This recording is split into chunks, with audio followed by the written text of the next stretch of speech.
कूद जाऊंगा, फान जाऊंगा, मर जाऊंगा, हट जाओ। मैं सबसे ही प्यार करता हूँ। मैं हूं ही बड़ा जज्बाती इंसान। मुझे आता है प्यार लेना। मेरा जो नेचर है ये बदले नहीं बदल जाता। मैं पर्सनल लाइफ में भी, स्क्रीन पर भी जब कहीं किसी से मिलता हूँ तो मैं भाप लेता हूँ कि लोगों के दिलों में कितना प्यार है। उससे दुगना मैं उन्हें देता हूँ। मैं लुटेरा हूँ प्यार का। पिछले 10 दिन की खबरों में सबसे बड़ा नाम रहा हिंदी सिनेमा के जट पगले का, धर्मेंद्र, ही मैन ऑफ बॉलीवुड। 24 नवंबर को अभिनेता ने इस दुनिया को अलविदा कह दिया। उनकी विदाई के साथ भारतीय सिनेमा से एक हीरो नहीं बल्कि पूरी पीढ़ी का एक जज्बा, एक अंदाज और एक मोहब्बत का प्रतीक चला गया। पर आज इस शोक के बीच हम सिर्फ उनके करियर की नहीं बल्कि उस आइकॉनिक प्रेम कहानी की बात करेंगे जिसने बॉलीवुड के इतिहास में जितनी अफवाहें दी उतनी ही दीवानगी पैदा की। धर्मेंद्र और हेमा मालिनी, वो जोड़ी जो बॉलीवुड की आइकॉनिक जोड़ियों में से एक रही, पर बहुत कम लोग उनके और हेमा मालिनी के मिलने का किस्सा जानते हैं। आज आप जानिए। हाय, मेरा नाम है अनु और आप देख रहे हैं बजरबट्टू एंटरटेनमेंट पर मास्टर शॉट। धर्मेंद्र का जन्म पंजाब की मिट्टी नसराली में हुआ। एक ऐसे परिवार में जहां सपनों की जगह जिम्मेदारियों का भार ज्यादा था, लेकिन उनके अंदर एक ऐसा आकर्षण था जो किसी कैमरे के लेंस का मोहताज नहीं था। उनका चेहरा, उनका आत्मविश्वास और उनकी आंखों का गहरा भाव अपने आप कहानी कह देते थे। स्ट्रगल के दिनों में उन्होंने फिल्म स्तर के स्टंट किए, किसी ट्रेन के पास जाकर सीन करना, ऊंचाई से कूदना, चोट लगने का खतरा उठाना। धर्मेंद्र जोखिम से पीछे हटने वालों में से नहीं थे।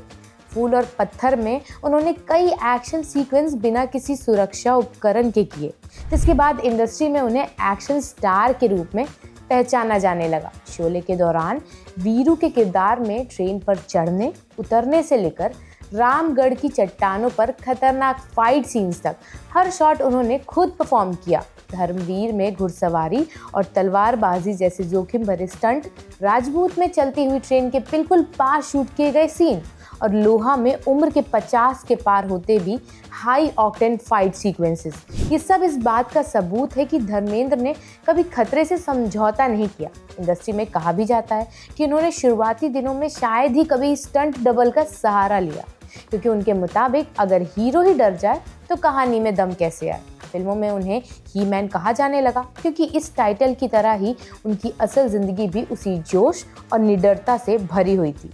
लेकिन जो बात कम लोग जानते हैं वो ये है कि धर्मेंद्र उतने ही भावुक भी थे। यही संवेदनशीलता, यही दिल की नरमी वो वजह बनी जिसने एक दिन उन्हें हेमा मालिनी की ओर ऐसे खींचा कि फिर सारी दुनिया, सारे फासले और सारे नियम धुंधले पड़ गए। सेट पर पहली मुलाकात में ही धर्मेंद्र ने महसूस किया था कि हेमा सिर्फ खूबसूरती नहीं बल्कि एक सुकून, एक गरिमा, एक अपनापन है, कुछ ऐसा जो उनके भीतर कहीं गहरे छिपे खालीपन को भर देता था।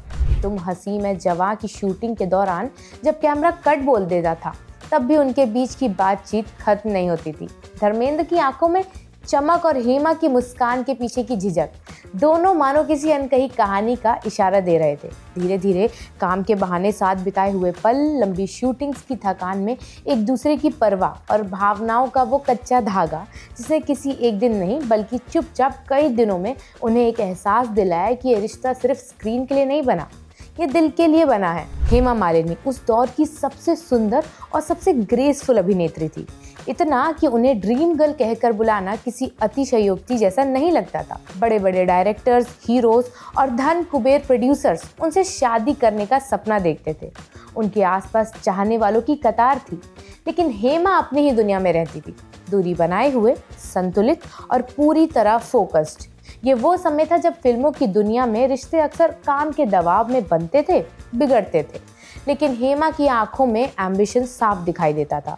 वो समझ चुकी थी कि उनका स्टारडम सिर्फ खूबसूरती की वजह से नहीं बना है बल्कि उनकी मेहनत, अनुशासन और प्रोफेशनलिज्म की वजह से बना है। उनके कदम नाप तोड़ कर चलते थे, न पर्सनल लाइफ सेट के बाहर आने देती, न किसी की चापलूसी से प्रभावित होती थी। एक हल्का सा अभिमान जरूर था, पर वही अभिमान था जो अपनी मेहनत से हासिल किए गए मुकाम के साथ आता है। और इसी दूरी, इसी संयम, इसी गरिमा के बीच एक दिन धर्मेंद्र की मौजूदगी ने उनके आसपास की हवा बदल डाली।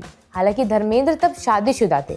उनकी पहली पत्नी प्रकाश कौर एक सादी परिवार प्रधान औरत थी। उन्होंने धर्मेंद्र के स्ट्रगल में साथ दिया था, घर संभाला था, बच्चे सनी, बॉबी, अजीता और विजेता का ध्यान रखा था। प्रकाश कौर ने धर्मेंद्र की दुनिया यानी परिवार को अपनी पलकों पर रखा। लेकिन शोहरत एक ऐसा तूफान है जो कभी बिना चेतावनी के आता है। धर्मेंद्र की हेमा के प्रति दीवानगी धीरे धीरे घर की दीवारों तक पहुंच गई और उन दीवारों में खामोशी की दरारें दिखने लगी। एक पुरानी रिपोर्ट में प्रकाश कौर ने कहा था, मैंने अपने पति को कभी अपनी औकात नहीं भूलने दी और मैं अपने घर पर किसी को भी हक नहीं लेने दूंगी। इस वाक्य में वो दर्द था, वो पॉजिटिवनेस थी जो आज भी उस दौर की महिलाओं के संघर्ष का आईना है। वहीं इधर सेट पर कुछ और ही हो रहा था। धर्मेंद्र और हेमा साथ में इतनी फिल्में कर चुके थे कि उनकी केमिस्ट्री को लोग रियल समझने लगे थे। शूटिंग के दौरान एक मशहूर किस्सा है, धर्मेंद्र कैमरामैन को नोट पकड़ाया करते थे ताकि टेक खराब हो जाए और एक रोमांटिक सीन बार बार शूट करना पड़े। वो रीटेक्स बस एक बहाना था, असली मकसद था हेमा के साथ थोड़ा और वक्त बिताना। और हेमा शुरुआत में वो धर्मेंद्र की इस इंटेंसिटी को समझ नहीं पाती थी, लेकिन धीरे धीरे वो उनकी सिंसेरिटी की तरफ झुकने लगी। धीरे धीरे रिश्ता सिर्फ फिल्मों की अफवाह नहीं रहा। हेमा के माता पिता, खास तौर पर उनकी माँ जया चक्रवर्ती, धर्मेंद्र के करीब आने के बिल्कुल खिलाफ थी। उनका कहना था वो शादीशुदा है, 4 बच्चों के पिता हैं, ये रिश्ता हमें स्वीकार नहीं। उस समय के हालातों को देखते हुए चिंता सही भी थी, लेकिन दिल की दुनिया में ये तर्क पीछे छूट जाते हैं। फिर आया वो पल जिसने सब कुछ बदल दिया। 1980 धर्मेंद्र और हेमा ने शादी कर ली, किसी बड़ी प्रेस कॉन्फ्रेंस के बिना, किसी तामझाम के बिना, बस चुपचाप। लेकिन जैसे ही ये खबर बाहर आई, पूरा देश हिल गया। लेकिन सबसे बड़ा सवाल था, क्या धर्मेंद्र और हेमा ने शादी करने के लिए धर्म बदल लिया है? क्योंकि कानून तो साफ था, पहली शादी से तलाक लिए बिना दूसरी शादी पॉसिबल ही नहीं थी। बस यहीं से अफवाहों का तूफान शुरू हुआ। कहा गया कि धर्मेंद्र ने दिलावर खान नाम ले लिया है और हेमा बन गई हैं आयशा बाई।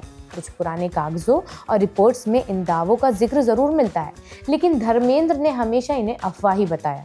उनका एक बयान आज भी लोगों को याद है, लोग बातें बनाते हैं, हमारा एक ही धर्म है, प्यार। दूसरी तरफ हेमा ने अपनी बायोग्राफी में बिल्कुल साफ लिखा था, मेरे दिल ने कुछ और चाहा था, मैं नहीं सोच पाई कि समाज क्या कहेगा। ये लाइन बताती है कि ये सिर्फ एक खूबसूरत लव स्टोरी नहीं थी, उसमें कीमत भी थी, सोशल प्रेशर, सवाल, ताने, सब कुछ।